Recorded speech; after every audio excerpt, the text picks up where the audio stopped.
Assalamualaikum warahmatullahi wabarakatuh. Episod Sembang Ramadan ini dibawakan oleh Pemuda Isma Cawangan Kuala Terengganu. Jom bersama kita membantu menyampaikan pek prihatin Ramadan kepada golongan yang memerlukan di seluruh negara. Sertai kami sebagai relawan muda dengan mengisi borang pada pautan yang telah disediakan atau hubungi nombor yang tertera. Pek Ramadan ini digerakkan oleh relawan muda dan ditaja sepenuhnya oleh Yayasan Maghfirah. Semoga anda menikmati kupasan dalam episod kita pada kali ini, insya-Allah.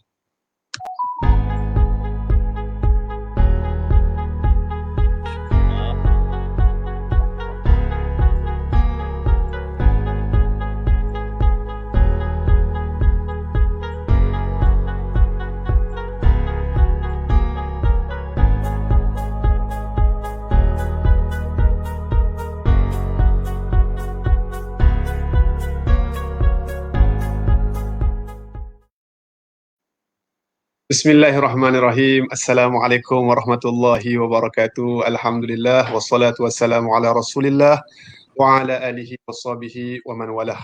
Apa khabar saudara dan saudari sekalian di luar sana? Apa khabar Ustaz Syirwan, tetamu kita pada hari ini? Sihat ke?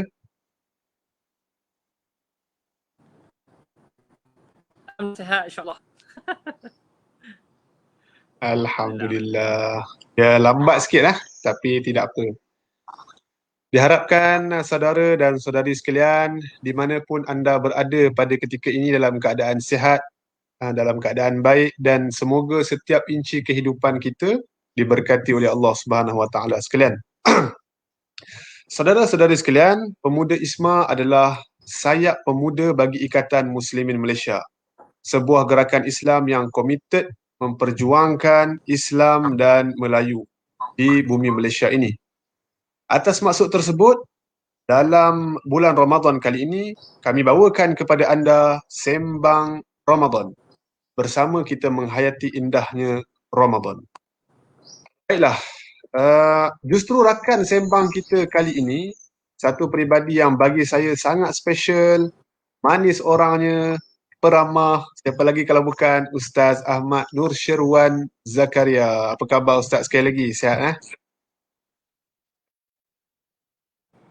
Alhamdulillah bikhair. Baik insya-Allah. Biizin Allah. Alhamdulillah. Macam mana Ustaz puasa hari yang ke-10 ni? Okey tak? Dah boleh adapt lah. Oh, setakat ni alhamdulillah semua berjalan dengan lancar. Cuma kata perlu lagi untuk memperbaiki diri dah kan. Menambahkan amal-amal yang boleh mendekatkan diri kepada Allah lagi. Berbaki 20 ini. Ya, betul-betul. Berbaki 20 hari lagi. Betul. Saudara dan saudari sekalian, Ustaz Nur Syirwan adalah pengarah Kelab Remaja Isma Cawangan Kuala Terengganu atau lebih dikenali dengan nama KRIM Kuala Terengganu, merupakan juga mursyid kepada program geng ngaji di bawah anjuran pemuda dengan kerjasama Biro Dakwah Isma Kuala Terengganu. Alhamdulillah, hari ini kita dapat orang yang memang orangnya untuk kupas tajuk kita pada kali ini. Topik kita kali ini Ustaz, kita nak bawa sidang pendengar mendekati Al-Quran dengan tadabbur ayat pilihan. Jadi ayat apa kita nak tadabbur hari ini Ustaz? Okey, insya-Allah hari ini kita akan sama-sama kita mentadabbur ayat surah Ali Imran. Boleh buka siapa yang ada Quran, surah Ali Imran ayat 29. Satu ayat aja insya-Allah. Tak boleh panjang sangat. Nak buka puasa. Dipersilakan Ustaz. Boleh. Okey, insya-Allah. Saya bacakan satu ayat ni insya-Allah. Saya akan bacakan dahulu. Sambil tu kita boleh menghayatilah. Okey. A'udzubillahi minasyaitonirrajim. Bismillahirrahmanirrahim. Ma kana li basharin an yu'tiyahu Allahul kitaba wal hukma wan nubuwwah thumma yaqulu lin-nasi kunu ibadan li min dunillah walakin kunu rabbaniyyin bima kuntum tu'allimuna al-kitab wa bima kuntum tadrusun. Qad sadaqallahul azim. Apa maksud ayat Quran ni? Kita tengok maksud dia apa Okey. Tidaklah patut bagi seorang manusia yang Allah berikan kepadanya kitab agama dan hikmah serta pangkat Nabi, kemudian ia tergamak mengatakan kepada orang ramai, hendaklah kamu menjadi orang-orang yang menyembahku dengan meninggalkan perbuatan menyembah Allah. Pelik tu. Mustahil bagi Nabi untuk dia menyuruh orang meninggalkan Allah. Mustahil. Tetapi, apa patutnya? Sepatutnya Nabi berkata, hendaklah kamu menjadi orang-orang rabbaniyin yang hanya menyembah Allah Ta'ala semata-mata dengan ilmu dan amal yang sempurna, kerana kamu sentiasa mengajarkan isi kitab Allah itu dan kerana kamu selalu mempelajarinya. Allah kata kat sini maknanya kita kena ada ilmu dan kita kena beramal. Tak terus sekadar ada ilmu, kena beramal pula. Okey, insya-Allah itu maksud ayat Quran. Okey, kita akan pergi ke lebih pada detail, lebih mendalam tentang satu ayat Quran sahaja hari ini insya-Allah. Okey. Apakah Rabbani ini? Hamba Rabbani ini adalah hamba yang buat semua benda ni semata-mata kerana Allah. Start daripada awal bangun tidur dia hinggalah dia tidur balik. Tu. Dan dia menceritakan ayat Quran ni Rabbani ini, dan ayat ini menceritakan tentang apa? Dia adalah menceritakan tentang sekecil-kecil perkara dan sebesar-besar konflik dalam dunia ni. Ia ada dua pertemuan. Manusia ni ada dua pertemuan. Apakah pertemuan itu? Yang pertama adalah pertemuan kehendak dirinya manusia dan kehendak Allah. Maksudnya kehendak nafsu dia ataupun dia nak menunaikan nafsu orang lain ataupun kehendak Allah. Dua benda je. Untuk Allah dan untuk manusia. Iman dan nafsu. Malam dan siang. Nampak? Dua benda je. Syurga, neraka. Semua benda ni berkait dengan apa? Nafsu dan iman. Nafsu dan iman.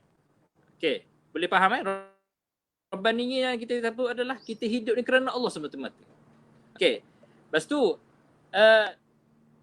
Syekh Al-Baqi Al-Ghulli mengatakan dalam kitabnya Tazkiratul Du'a, uzabdihu baina ghayatain. Manusia ni dihidup dalam putaran kedua-dua, dia ada dua putaran je. Dia pening kepala ke mana pun, dia ada dua pilihan je. Ilmu Allah atau untuk Allah ataupun untuk manusia. Tu. Syekh Baqi Al-Ghulli kata Okey, dan ada juga Syekh Ahmad Ar-Rashid pun ada sebut. Ada sebut manusia ni dia diberi dua pilihan dalam hidup dia. Sama ada benda sama, nak ikut wahyu ataupun hawa nafsu. Dan juga Syekh Ahmad Ar-Rashid sebut dalam Muqaddimah Muntalaq, manusia ni ada dua tarikan. Hizbullah, iaitu tarikan Allah,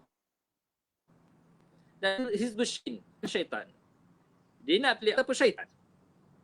Iman ataupun nafsu. Tak ada tengah-tengah. Dia tak ada tengah-tengah. Okey. Lepas tu, bila manusia ni serabut sokma, Terengganu bunyi dia serabut sokma, pening sokma ni, antara dua benda ni, dia kena pastikan. Kita ni kena pastikan kita bersifat Rabbani. Bersifat Rabbani apa benda ni? Rabbani bermaksud kita meletakkan hidup kita ni semata-mata kepada Allah Subhanahu Wa Taala. Okey. Syed Qutb dalam kitab Mu'tamar Tasawuf Islami dia mengatakan ibaratnya seperti kita ni ada satu nukleus, kita hidup pada satu paksi, kita pusing pada satu paksi yang mengenai nukleus tengah tu. Nukleus tu apa? Allah. Okay, kita ikut mana pun, kita buat semua benda Allah. kita tak meletakkan paksi kita lebih ataupun kita lari dari paksi dia, maka hancurlah orang-orang lain dan diri kita sendiri. Maksudnya kita jauh dengan Allah, jeng hidup kita. Jeng hidup kita. Teranum gitu kan. Okay. So, maksudnya apa? Sebelum dalam hidup kita ni, sebelum kita buat apa-apa, kita kena fikir dulu. Macam mana Allah nak sebenarnya? Contoh kita nak makan. Allah nak sebenarnya makan ni macam mana yang sepatutnya? Kena makan bersedia, kena mulakan bismillah, kan? Kena makan yang dekat dulu. Tu. Pun kita nak buat update Facebook contoh. Sekarang kan, dunia sekarang. Kita nak update Facebook, Twitter, apa lagi? Instagram. So benda tu kita kena tengok. Sebelum kita post tu, apa benda yang Allah nak sebenarnya? Betul aku cakap ni? Betul apa yang aku tulis ni? Atau hanya kita mengikut hawa nafsu kita? Itu je persoalan dia. Kita buat tulis, kita buat video, apa-apa pun kerana Allah ataupun kerana kita nak famous. Kita nak memuaskan nafsu kita. Kita nak orang nampak kita ke depan. Apa-apalah yang selainnya. Yang selain daripada Allah. Kita boleh tengok. Sekarang ni ialah makin mencabar lah kan. Dia makin mencabar lah dunia sekarang. Nak kita di akhir zaman. Akhir zaman ni terlalu banyak fitnah. Sesiapa pun dia akan diuji. Hatta dia syekh pun, dia ustaz pun, siapa pun dia, kan? Dia penyapu sampah pun, siapa pun dia, buat kerja mulia tau. Jangan ingat benda ni, penyapu sampah ni ada, dah. Sama belaka. Tapi semua benda ni diuji. Anak kita pun diuji. Kan? Dia uji apa? Dengan cabaran sekarang lah. So, apa-apa pun saya nak kata apa kat sini. Sebelum kita buat apa-apa, kita kena tengok. Adakah ia mengikut apa yang Allah nak? Kalau kita hanya mengikut apa yang kita nak buat, ikut nafsu kita, maka hidup kita ni seolah-olah tidak bertuhan. Seolah tidak bertuhan. Akhirnya kita akan patutnya ikut Allah masuk syurga. Akhirnya kita akan masuk neraka. Auzubillah. Wa ni'auzubillah. Itu. So, saya nak bagi kat sini, saya nak kongsi ada 3 cara nak kembali pada Allah. Ada 3 sudut nak kembali pada Allah. Yang pertama adalah dari sudut akidatan. Semua benda yang kita buat dan semua benda yang kita buat ni adalah untuk Allah sendiri. Pada akidah dia. Yang pertama dah dia. Buat kerana Allah. Yang kedua adalah naqimatan, nilai. Apa? Nilai ni bila mana? Bila dia tengok benda, tanya banyak ikut akal dia, tapi adakah dia ikut Allah SWT? Contoh, dia tengok benda. Benda ni contoh lembu. Benda ni kalau dia sembelih bukan dari Islam, adakah mengikut apa yang Allah cakap? Ataupun dia boleh sembelih macam tu je? Boleh je dia nak sembelih macam tu, boleh, tak ada masalah. Tapi Islam mengajar. Bila Islam mengajar, kita mengamalkan, maka kita buat kerana Allah. Tu contoh. Ataupun apa lagi? Kita nak buat update Facebook ke kan? Kita buat semua benda ni, kita tengok nilai dia.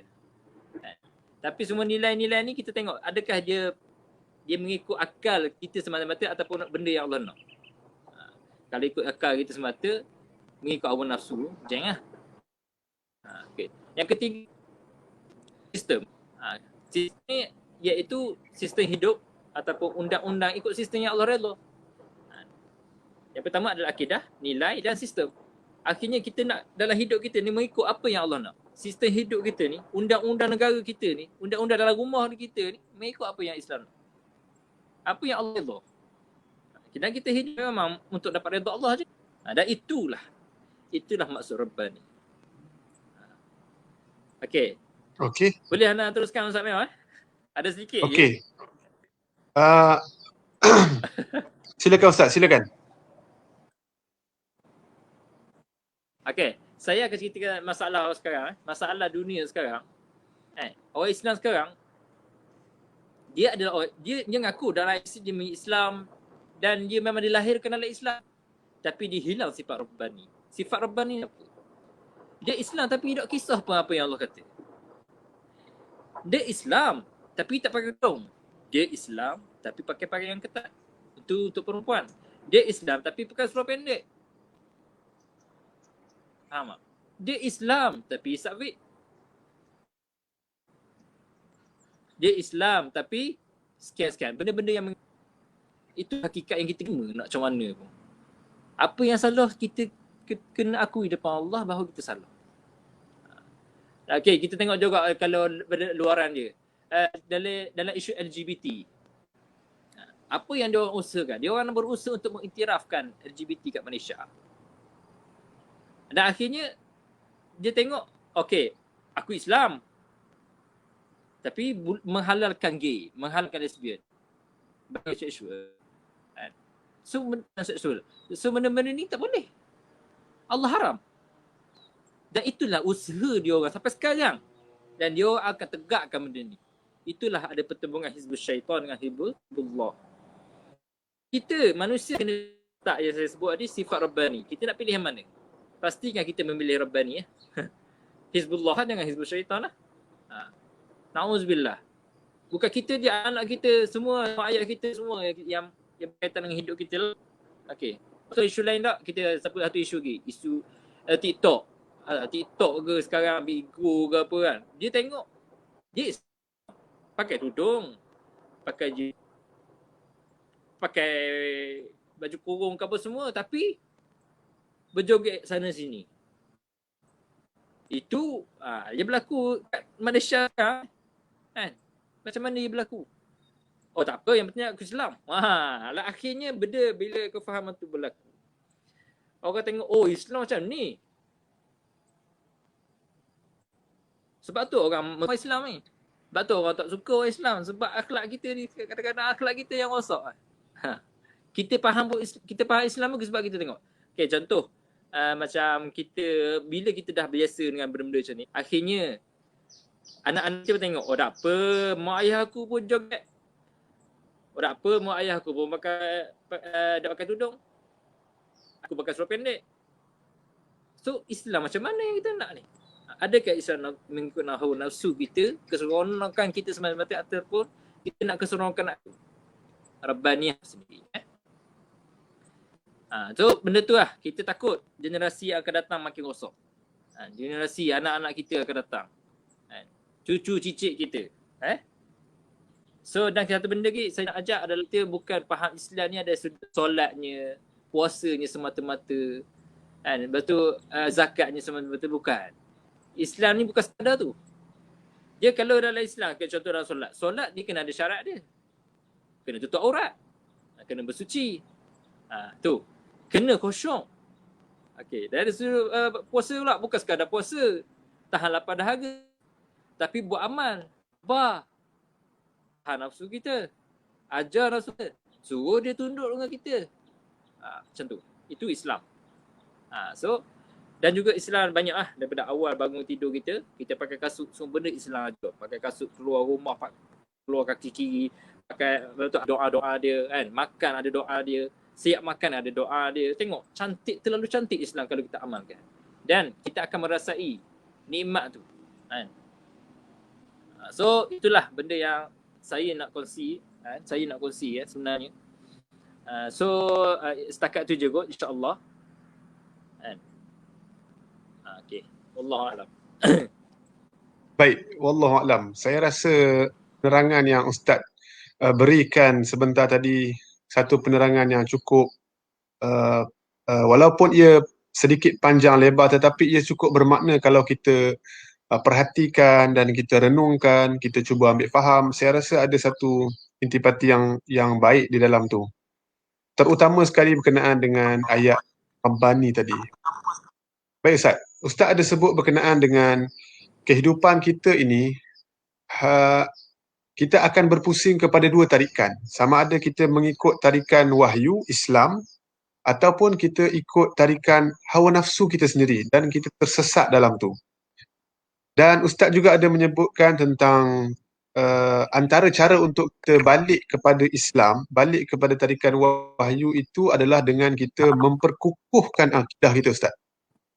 Barangkali mungkin ada dalam beberapa masa yang ada ni, boleh tak Ustaz jelaskan kepada anak-anak muda di luar sana apa cara paling mudah dan terbaik untuk anak-anak muda kita memperkuatkan akidah tu? Kenapa kena kuat akidah ni, Ustaz?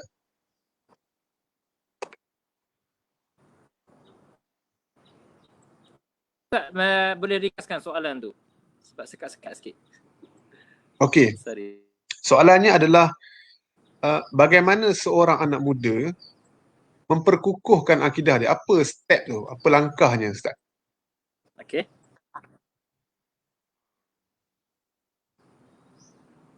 Cara dia cara Cara untuk dia? dekat nak jadi hamba Rabbani ni lah kan.